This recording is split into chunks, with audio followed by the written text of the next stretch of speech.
This week on Jerusalem Dateline, President Trump decides not to move the U.S. Embassy to Jerusalem, at least for now. Plus, CBN's Scott Ross revisits one of the most important battlefields of the Six-Day War. I don't want to get overly dramatic, how can you? But this is hallowed ground. And a look at the oldest piece of paper with the word Jerusalem on it. This particular papyrus is actually a miracle. All this and more this week on Jerusalem Dateline.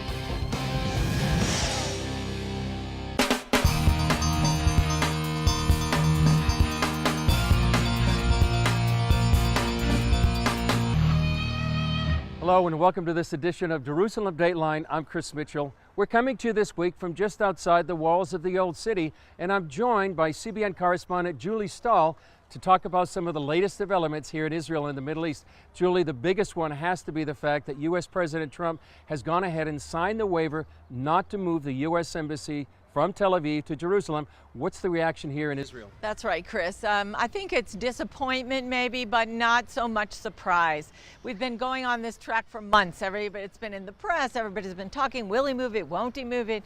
And now he's decided he's not moving it for now. You know, the Prime Minister emphasized the strong U.S.-Israel relations. Of course, he said he's doing it because of the peace process. He wants to give a chance to promote the Israeli-Palestinian peace process. Israeli leaders don't believe that's going to work. They say that it's actually going to do more harm than good. And speaking of the peace process, one news that came out this week was the fact that President Trump apparently yelled at Palestinian Authority President Mahmoud Abbas for lying to him at the White House. That's right. Mahmoud Abbas, you know, he told President Trump at the White House that he was for peace and everything. They were educating their children for peace, and obviously that they're not. So initially, after the meeting, when he was in Bethlehem, President Trump, everything was, oh, this is fine, we had a good meeting. Now it's just coming out that it wasn't such a great meeting after all. Yeah, that's right. He yelled at him and he said, I can't think of another time when a U.S. president has ever been reported actually yelling at somebody like Mahmoud Abbas. Yeah. Yeah. And the other thing that's happened this week is Danny Danon, the Israeli ambassador to the United Nations, was voted the vice president of the General Assembly. I don't think that's ever happened before. I don't think so either. Usually Israel is there, but a bit persona non grata. Usually doesn't have a position there. So it's going to be kind of an interesting change there. We're kind of wondering if it has anything to do with Nikki Haley being now the U.S. ambassador to the United Nations. Certainly is a change of tone there. Definitely. In the United Nations. And one other thing, Julie, that's happened here in the Middle East, maybe a sign of the things going on. Wonder Woman, it's premiering this week around the world, but Lebanon is not going to show it, and tell us why. That's because the Wonder Woman is actually an Israeli actress, Gal Gadot. She served in the Israeli army, and Lebanon doesn't want her in their theaters. So yeah, it's kind of an interesting thing. You can see the struggle going on in the world right now. Yeah, whether it's politics or culture, absolutely. The war goes on. That's absolutely true. Well, Julie, thanks for your expertise and insight into what's happening here in the Middle East. It's good to share, Chris. Well, as a follow-up to what we reported last week, 30 Egyptians were murdered simply because they were Christians. Survivors of the attack said 10 masked militants forced victims to leave the bus one by one and then asked them if they were Christian before killing them. As each person left the bus, they were asked to renounce their Christian faith and convert to Islam. A chaplain comforting the survivors said all of them refused. Each person was killed with a gunshot to the head or throat, including children. Over the weekend, ISIS claimed responsibility for the killings. In yet another terrorist attack here in the Middle East, about 90 people were killed in Kabul, the capital of Afghanistan. A massive bomb was hidden in a sewage tanker truck near the Afghan presidential palace and detonated during rush hour in a highly secure diplomatic area in Kabul, just about 1,200 feet from the German embassy. In addition to the dozens of people who were killed, around 400 more are seriously hurt. Most of the victims are civilians, including women and children. No one has immediately claimed responsibility for the bombing, and it's one of the worst attacks the city has ever seen. The Kabul bombing came at the beginning of the Muslim month of Ramadan. CBN's George Thomas talked with two Islamic experts as to why there's usually an increase of terror attacks during this month. Muslims around the world are praying and fasting this month in observance of Ramadan. It started on May 26th and ends on June 24th. While the vast majority of Muslims use the time for prayer and atonement, a growing number are resorting to violence. To understand why Ramadan is so important to Islamic jihadists, I'm joined by Robert Spencer, author of several books on Islam, including The Complete Infidel's Guide to the Quran, and Ishik Abla, a former radical Muslim who at the age of 12 wanted to become a suicide bomber. Now she's a Christian and runs Ishik Abla Ministries. Thanks for coming on the show, everyone. Ishik, let me start with you. Why is this month holy to Muslims around the world, and what do they hope to achieve? George, it is so important to Muslims because it is ordered in the Quran by Allah to fast for a month, and also it's a sacrifice for them, sacrificial of their flesh, putting their flesh into suffering for Allah. Robert, let me go to you. But Ramadan is also a time of jihad and martyrdom for Muslims, right? Yes, that's right, George. We have to remember that jihad means struggle. And so the spiritual struggle within the soul to grow closer to Allah and to become more righteous is the same jihad as the struggle against unbelievers, because Allah commands warfare against unbelievers in the Quran itself. And so Ramadan is quintessentially the month of jihad. Is this why you are seeing these spectacular attacks happen during Ramadan? For example, the massacre of Christians in the Sinai Desert a few days ago, the huge truck bombing in Kabul, Afghanistan, and then in Baghdad. Are we going to see more and more of these spectacular attacks happen in the next days to come? Yes, George, I think that's virtually assured because of the nature of Islamic belief regarding jihad and Ramadan, and the fact that it is a spiritual devotion. The Quran says fighting is prescribed for you even though you dislike it. And Ramadan is all about doing the things that Allah wants you to do that you might dislike, and fighting being foremost among them. We're going to see more terrorism during Ramadan. Coming up, a look at one of the most strategic battles in Israel's modern history. Whoever sits on the Golan Heights totally dominates this whole region.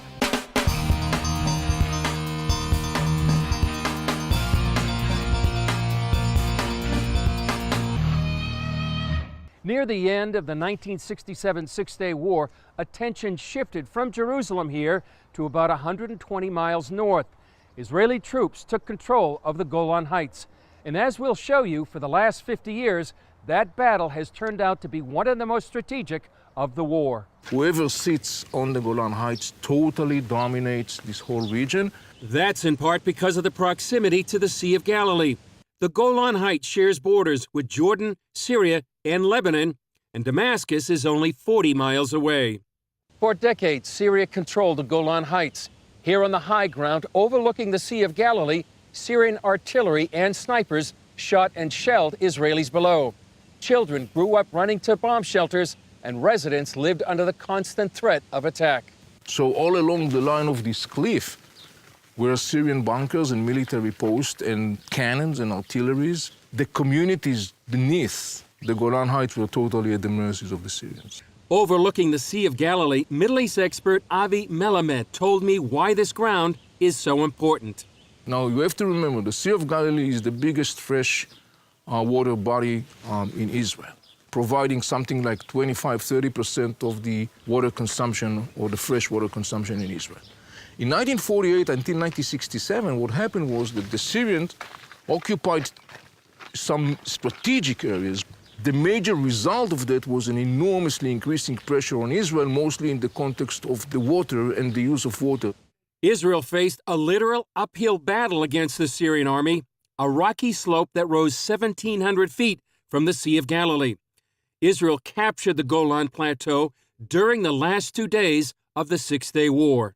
We were afraid that Syria will come back. And again, they will shell the valley and try to take the water, to take the Jordan. We decided to make the first kibbutz in the Golan Heights. And just a month after the war, Yehuda Harel and his family joined the first Israelis moving here. We got a permission from the army to get inside the Golan Heights because it was a military area. And we got a job from them to collect cows that were wild in the area. They first lived in what had been housing for Syrian army officers. We are very near to Quneitra, about 100 meters from Quneitra. And we are near to the quarter that we used to live here for almost 5 years. This was the house that we, with another 3 families, lived in this house. Eventually, the community moved across the ridge and still farms near the border. Today, close to 50,000 people, more than 25,000 Israelis, and about 22,000 Druze live on the Golan Heights. It's known for its fresh fruit, like the grapes used in award-winning Israeli wines. In the last more than 40 years, the Golan Heights is the most quiet area of Israel. Everything happened in the other side of the border. But that could be changing. Do you see any similarities between the conditions prior to 1967 and the conditions now? I would say that the strategic threat, as far as Israel is concerned, is today much more severe in comparison to the pre-1967. The major reason for that is that the presence of Iranians and Iranian-backed Shiite militias stone's throw away from the Israeli-Syrian ceasefire line. Melamed said Iran wants to establish a new front here, similar to those established in South Lebanon and the Gaza Strip. Trying to launch a military front against Israel in the Golan Heights could result in a massive eruption, because Israel will not stand for that, and rightly so. On the 49th anniversary of the Six-Day War, Prime Minister Benjamin Netanyahu made it very clear how Israel views the Golan Heights. They are for peace. In the stormy region around us, Israel is the stabilizing factor. Israel is the solution, not the problem. The Golan Heights will forever remain in Israel's hands. Israel will never come down from the Golan Heights. For now, Harel says there's a reason why this area has remained quiet. We live here in peace. It's a peace because we are in the Golan Heights. When we were only in the valley and the enemy was up on the hill, it was not peace. To live in peace, you have to be strong and to live in the higher place. Coming up, why paratroopers were ready to face death in the Six-Day War.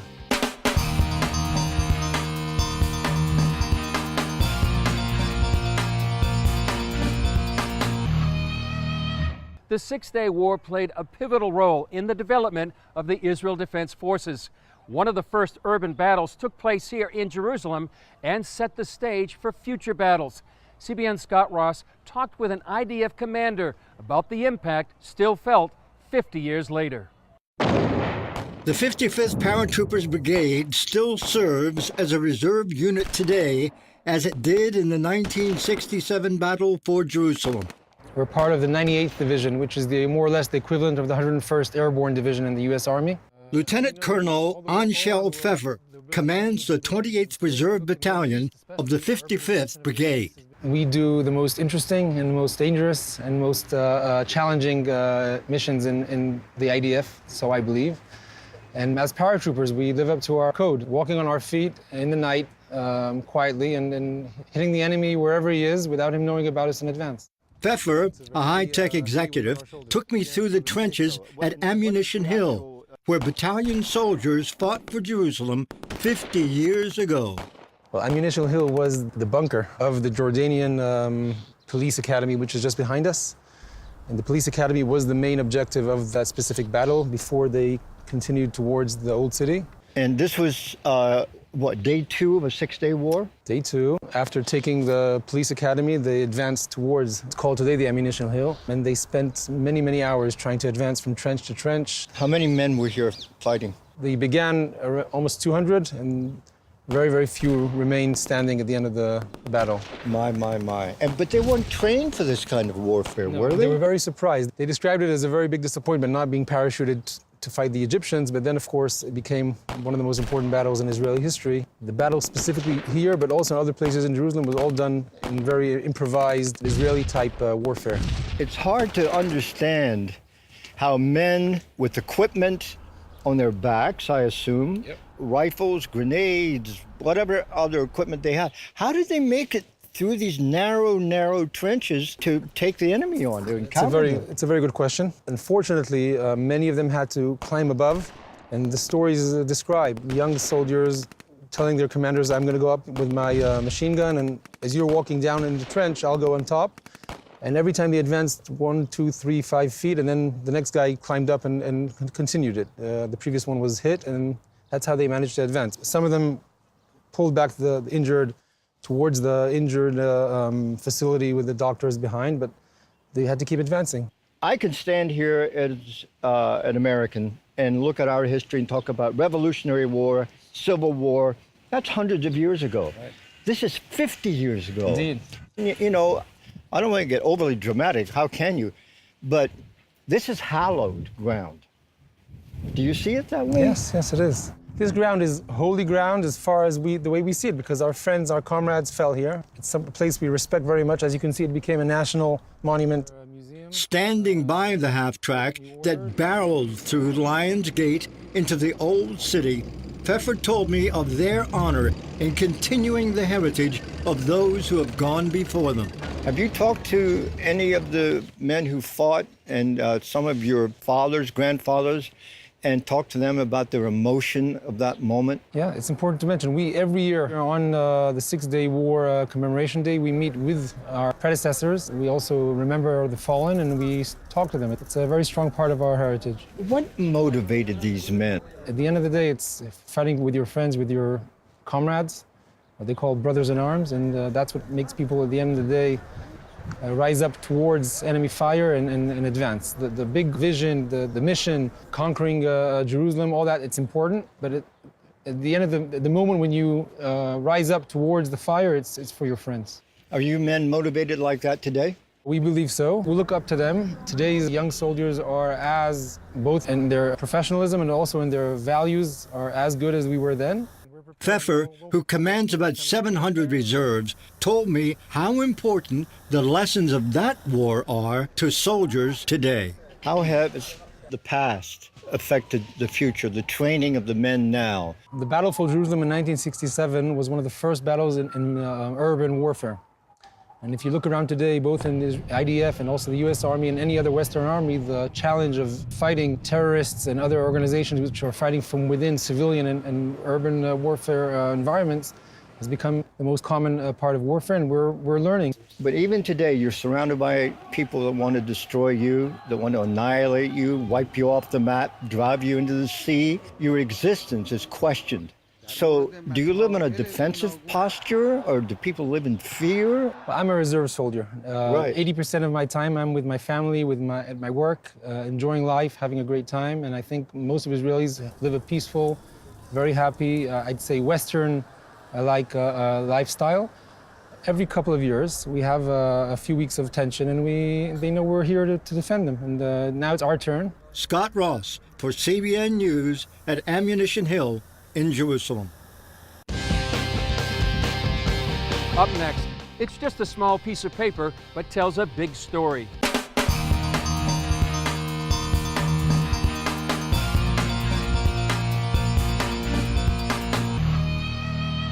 Recently, on the same day the UN agency UNESCO basically denied any Jewish connection to the Temple Mount, a newly discovered piece of history links the Jewish people to Jerusalem as far back as 2,700 years ago. Here's a story about an ancient piece of paper and the history it uncovers. The small papyrus document contains the earliest mention of Jerusalem ever found outside of the Bible. Prior to this, there were only 2 other papyrus written in Hebrew found from this period at all. And perhaps the greater significance is that for the first time we have in Hebrew the name Jerusalem. Both the style of the script and the carbon-14 analysis dated the artifact back to the first Jewish temple period in the 7th century BC. It says, from the king's maidservant, from Na'arat, jars of wine, to Jerusalem. The document is a shipment certificate from a place called Na'aran. We mention that 2 jars of wine are going to be shipped from Na'aran to Jerusalem. A unit from the Israel Antiquities Authority seized the fragment from Palestinian looters excavating without a license. We understood that we have something very, very important in our hand. We read it and we understood its value. Eitan Klein said they had taken it from the same area where the Dead Sea Scrolls were found decades ago. Until today, only in the Judean desert have scrolls been found, because the conditions in the Judean desert are probably the best for this organic material. Curator Panina Shore says it's not that other writings didn't exist, but these survived because of the dry climate. This particular papyrus is actually a miracle, because here we're talking about a papyrus from First Temple times. Scroll researcher Oren Abelman says the Jewish connection to Jerusalem is clear. This is a period that we know from various historical accounts, both from the Bible and from external sources, that there was the kingdom of Judea at this period. In addition to the Jerusalem connection, Shore says if the reading is correct, there's also a new understanding of the role of women. And if it's Amat HaMelech, that's the slave, the woman officer or slave of the king. So not only are we talking about Jerusalem, we're also talking about women who are in high office. As for the UNESCO vote, experts agreed it wasn't based on facts. It's a political decision. It has nothing to do with reality. It has no meaning whatsoever for archaeologists or historians. I'm an archaeologist. I just explained in length all the reasons why this papyrus is so very important and why it is dated to the First Temple times. Abelman said it's not only an important find for Jewish history, but also for development of the world. Well, those kind of discoveries continue to link the Jewish people to the land of Israel and the city of Jerusalem. Well, that's it for this edition. Thanks for joining us. Remember, you can follow us on Facebook, Twitter, Instagram, and YouTube. I'm Chris Mitchell. We'll see you next time on Jerusalem Dateline.